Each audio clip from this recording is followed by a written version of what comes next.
Germany एक ऐसी country जो रिसेंट टाइम्स में स्टडी वीजास के लिए काफी ज्यादा पॉपुलर हो रही है। Germany long term visa, short term visa और फ्रीलांसिंग वीजास भी प्रोवाइड करती है। पर आज की वीडियो में हम बात करने वाले हैं शेंगन शॉर्ट टर्म वीजा के बारे में।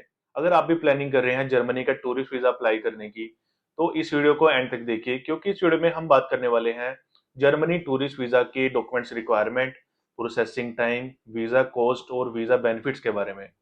मेरा नाम है सुमित, मैं आप सभी का स्वागत करता हूं आपके अपने YouTube channel the visa venue पर। आइए जानते हैं जर्मनी टूरिस्ट वीजा प्रोसेस के बारे में। प्रोसेस को स्टार्ट करते टाइम सबसे पहले आपको रेडी करने हैं अपने एम्प्लॉयमेंट के डॉक्यूमेंट्स।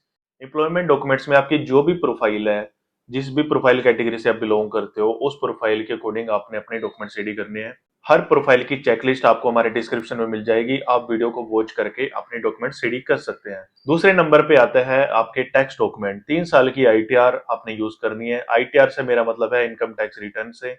इनकम टैक्स रिटर्न के साथ साथ आपने अपनी कंप्यूटेशन यूज करनी है।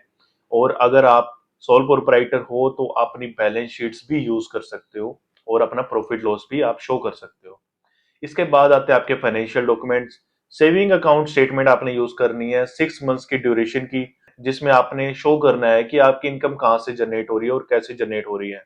इसके साथ साथ आप अपने करंट अकाउंट की स्टेटमेंट भी यूज कर सकते हो, और कोई भी एफडी, आरडी या फिर आपकी अदर सेविंग है या इन्वेस्टमेंट है, उसका यूज भी आप कर सकते हो। इसके बाद आते हैं आपके ट्रैवल डॉक्यूमेंट्स। ट्रैवल डॉक्यूमेंट में सबसे इंपॉर्टेंट है आपकी air ticket, hotel booking, travel itinerary, covering letter और आपका ट्रैवल इंश्योरेंस। ट्रैवल इंश्योरेंस के जो कवरेज होनी चाहिए वो मिनिमम 30,000 यूरो की होनी चाहिए। जो एयर टिकट और होटल बुकिंग है उसको कंफर्म कराने के लिए नहीं है, आप पे ना जनरेट टिकट्स भी यूज कर सकते हो और होटल यूज कर सकते हो पे एट द प्रॉपर्टी वाले, यानी कि कोई भी पेमेंट आपको पे करने की जरूरत नहीं है एडवांस में। इसके बाद जो आपकी ट्रैवल आइटनरी है वो काफी प्रैक्टिकल होनी चाहिए, प्रॉपर रिसर्च करके ही ट्रैवल आइटनरी बनाएं।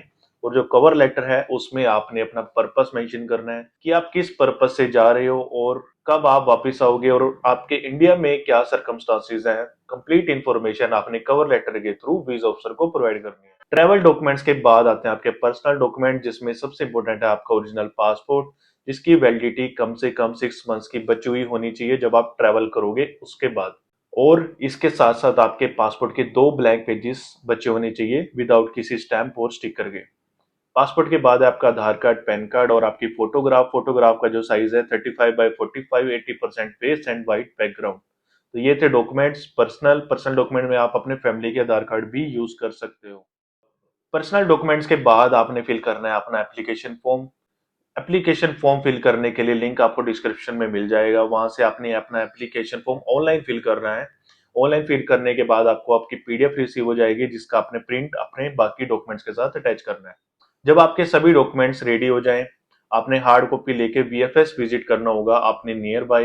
पर वीएफएस विजिट करने से पहले आपको लेनी होगी वीएफएस की अपॉइंटमेंट, जिसके लिए आपको ऑनलाइन पे करने होंगे 2000 रुपीज वीएफएस को। वहां से आप अपने नियरेस्ट वीएफएस की अपॉइंटमेंट ले सकते हो, जहां जाके आपने अपने डॉक्यूमेंट सबमिट करवाने हैं, अपना पासपोर्ट जमा करवाना है और अपनी बायोमेट्रिक्स प्रोवाइड करानी है।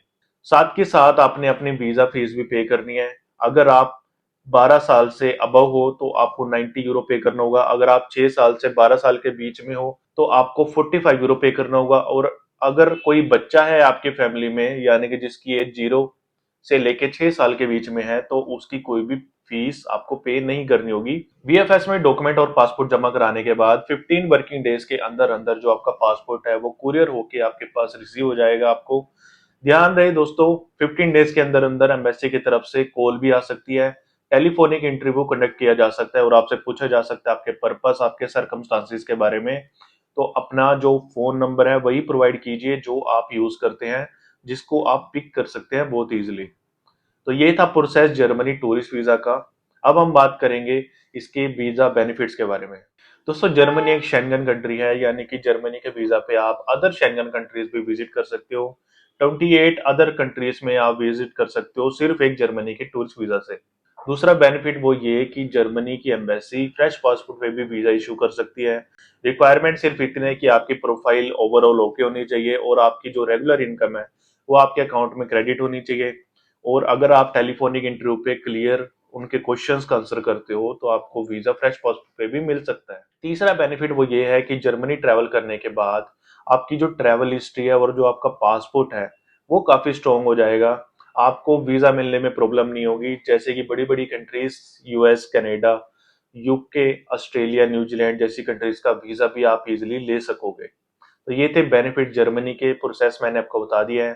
फिर भी अगर आपके कोई भी डाउट्स रहते हैं तो कमेंट सेक्शन में जरूर अपना कमेंट डालिए, हम उनका रिप्लाई करेंगे। और आप हमसे बात करना चाहते हैं तो नीचे दिए गए नंबर पे हमें आज ही कॉल करें और अपने डाउट्स क्लियर करें। आई होप आपको वीडियो यूजफुल और इन्फॉर्मेटिव लगी होगी। वीडियो को लाइक कीजिए, शेयर कीजिए, सब्सक्राइब कीजिए हमारे यूट्यूब चैनल को। Thank you, have a nice day.